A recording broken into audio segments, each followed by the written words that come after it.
Hello YouTube, this is Cobra22 here. So, I've been getting into a tabletop game lately called Star Wars X-Wing Miniatures. It's a pretty fun game. When I originally bought this game, I read pretty much the basic rules and just started, getting squadrons together of some of my favorite ships.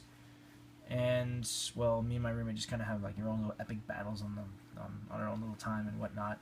And it wasn't until I went to my first tournament that I started understanding, the fundamentals of the game, like, ship costs, squadron points, what upgrades to put on one ship in order to maximize its performance, and different strategies with the different types of squadrons.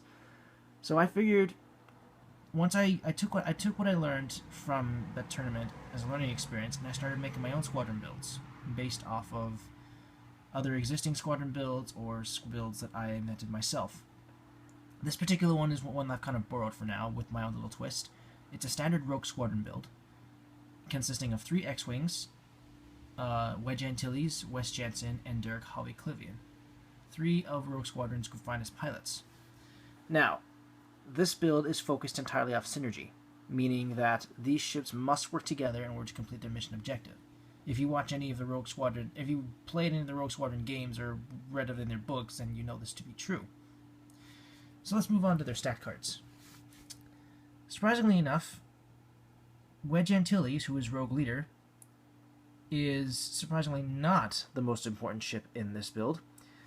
It is one of his wingmen, West Janson. And here's why. West Janson, he has a pilot skill of 8. He flies the standard T-65 X-Wing. He has an attack value of 3, agility value of 2, hull value of 3, and shield value of 2. He can take on the focus and lock-on actions. He costs 29 squadron points. And he's able to take on the elite pilot skill, the elite pilot talent, the warhead, and the Astromech upgrades. His ability reads, after you perform an attack, you may remove 1 focus token, evade token, or blue target lock token from the defender. It's quite a nifty ability on its own. But, again, this squadron build is based off synergy, which means that this particular ability he has works best when used in unison of other squad mates. So basically, here's how this build works. Janson flies in, and he basically acts as the lure, drawing enemy ships to his position. He then fires upon one of the ships, stripping them of their countermeasures and their lock-ons, and allows for Wedge and Hobbie to move in for the kill. There's a bit of a problem with this, though. West Janson has a pilot skill of 8. Rogue Leader, Wedge Antilles, has a pilot skill of 9. In the rules, basically what this means is the higher the pilot skill of the ship, the later on they move and the earlier they attack in the actual attack phase. Because Wedge has a pilot skill of 9, he would move last and attack first. So, in order to fix this problem, I have given the Veteran Instincts veteran talent to West Janson. This increases his pilot skill by 2. So that means West Janson is now a level 10, basically a pilot skill level 10 ship, which means he will move last and attack first, which is perfect. Because like I said, he is the lure, and the other rogues move in for the kill once he's tagged the ship. Now, another important factor in this squadron is stress, and West Janson is going to be dealing a lot of it. So, his particular astro droid, R3A2, states that when you declare the target of your attack, if the defender is inside your firing arc, you may receive 1 stress token to cause the defender to receive a stress token. So basically that means as long as I keep the enemy ship in my firing arc, then West Janson can receive a stress token so that the opponent can receive a stress token. It's a bit of a double-edged sword, because in this game, stress is one of your worst enemies. It makes it so that you cannot perform red maneuvers such as K-turns or sharp turns if the ship doesn't allow for it. And the only way to remove them is by using green maneuvers, or if your ship has a special ability that removes them. But thankfully, because West acts as the lure, he won't need to worry too much about stress because he's going to be dealing stress most of the time. To add to this, I've given him Flechette torpedoes. They have an attack value of 3. They can only be ranged at they can only be used at range 2 to 3. They require a target lock, and it states, discard this card and spend your target lock to perform this attack. After you perform this attack, the defender receives 1 stress token if their hull value is 4 or lower. This effect applies regardless if you miss, because Flechette torpedoes leave a wide blast explosion, and if you were to look at this from like an actual perspective, of the pilot's perspective, they're going to freak out when they see that, and they're going to do what they can to bank out of the way, causing them stress. So Wes Janson has the potential to cause double stress to their opponent, making it so that they're pretty much crippled for the next couple rounds. However, what if, just in case Wes does miss, and I want the torpedoes to hit, I've given him a munitions failsafe modification. This makes it so that if I'm attacking with a secondary and I miss, I don't discard the secondary.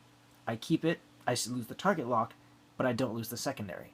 So that means I can keep using flechettes and miss, still apply the stress, but still keep the weapon until it actually hits. Pretty devious if you ask me. So now, with these upgrades, Wes has not only stripped the opponent of their countermeasures, but he's also dealt massive amounts of stress to them at the cost of receiving a stress himself, allowing his wingmates to move in for the kill. Rogue leader, Wedge Antillies, has a pilot skill of 9. He flies the standard T-65 X-Wing. He has the standard stats of attack value 3, agility value 2, hull value 3, and shield value 2. He can take on the focus and lock-on actions. He costs 29 squadron points. And like West, he's able to take on the elite pilot talent action, or upgrade, the warhead upgrade, and the Astromech upgrade. His ability reads, when attacking, reduce the defender's agility value by 1 to a minimum of 0. This makes Wedge a bomber killer, because it doesn't matter what range he's attacking at, as long as he's got them in his line of fire, they get 1 less defense die to roll with, unless they're attacking at range 3, in which case the agility value bonus saves them from this ability. This ability is even more lethal when attacking at range 1, because this means their agility value goes down, and Wedge gets additional attack die for attacking at practically point-blank range. To add to this, he also has Flechette torpedoes, but he doesn't have the munitions failsafe, so it's a one-shot for him. But he also has the potential to deal stress to their opponent.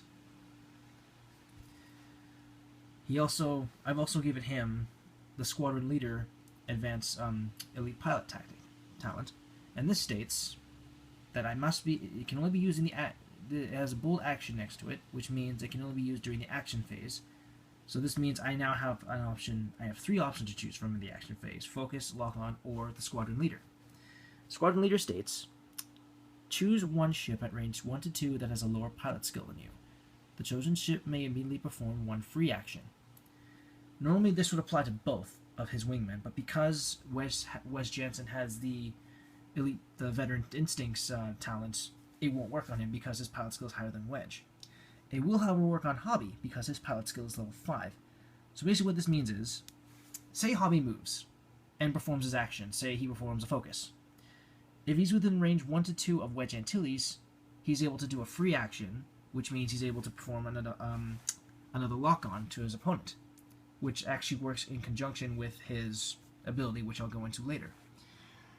For his Astromech droid, I've given him R5D8. Again, this card can only be used during the action phase, so that gives Wedge another option to use during his action phase after he moves. And this states, roll 1 defense die. On an evasive or a focus result, discard 1 of your face-down damage cards. This is helpful if it's a good card to have as long as you don't have face-up critical hits. So basically what this means is, as long as I keep getting focuses or evades, I can keep repairing Wedge's X-Wing and have him stay in the fight. Now we move on to Hobbie. Hobbie Klivian has a pilot skill of 5. He flies the standard T-65 X-Wing. Again, the same stats: attack value 3, agility value 2, hull value 3, shield value 2.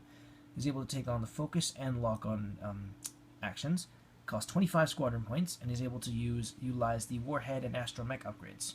His ability reads, when you acquire or spend a target lock, you may remove 1 stress token from your ship. This is going to be very handy, because Hobbie's probably going to be doing a lot of K turns, and those are considered red maneuvers, so he's going to be stressed out a lot from that. Yeah, by spending or acquiring a target lock each time he moves, it'll eliminate the stress and allow him to, move normally the next round. So, for his upgrade loadout, I've given him an astro droid called R2D6. This little droid says, your upgrade bar contains the elite pilot skill upgrade icon. You cannot equip this upgrade if you already have an elite pilot upgrade icon or if your pilot skill value is 2 or lower. Thankfully, Hobbyist is a pilot skill of 5, and he doesn't have the elite pilot upgrades talents, the elite pilot talents upgrade, so this applies. And I've given him an upgrade that basically makes him like Wedge in a sense. It's called Outmaneuver. This states, when attacking a ship inside your firing arc, if you are not inside that ship's firing arc, reduce its agility value by 1 to a minimum of 0. This makes him behave like a pseudo-Wedge Antillies. The only difference being is that Hobbie needs to be outside the opponent's firing arc for this effect to work. Which is why I stated Hobbie's going to be doing a lot of K turns or sharp turns in order to get behind his opponent and get them in range while keeping out of their range. This is where Wedge's Squadron Leader action comes into play. Basically what this allows him to do is, it allows him to perform, Hobbie to perform 2 actions instead of 1, so long as he's in range 1 to 2 of his opponent. Or 1 to 2 of his Squadron Leader. So yeah, this is the Synergy Squadron, this is the Synergy build of Rogue Squadron. So its strengths, well, as I've already stated, it's kind of it makes it so that one of the ship acts as a lure and takes the ship, and the other 2 move and takes their opponent, while the other 2 move in for the kill.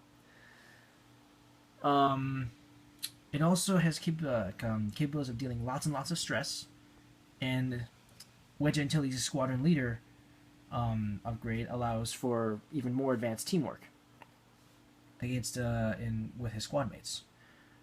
The downside is this build is very, very fragile. X-Wings can only take a total of 5 hit points each.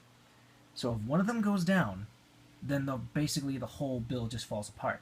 Especially Wedge, especially Wes Janson. He is crucial to this squadron build. If he falls, then pretty much the squadron is rendered moot. Which is why I kind of added different upgrades to help compensate, just in case Wes does go down. But to skilled pilots who understand this build, they're probably going to go after Wes Janson first. So I have to make sure. So if you're going to use this build, you have to make sure that you have, you don't have to necessarily use this exact build, but you need to give Wes Janson's your squadron mates something to help compensate for this particular weakness. Anyway, so this is my squadron build of Rogue Squadron. It costs 100 squad points, so it maxes out the squadron points value. And yeah, you can try this one out. You can tweak it to your own. You can tweak it a bit to add your own little twist to it, or you can completely revamp it entirely. It's up to you. Anyway, thanks for watching, guys. This is Corbin22 signing out.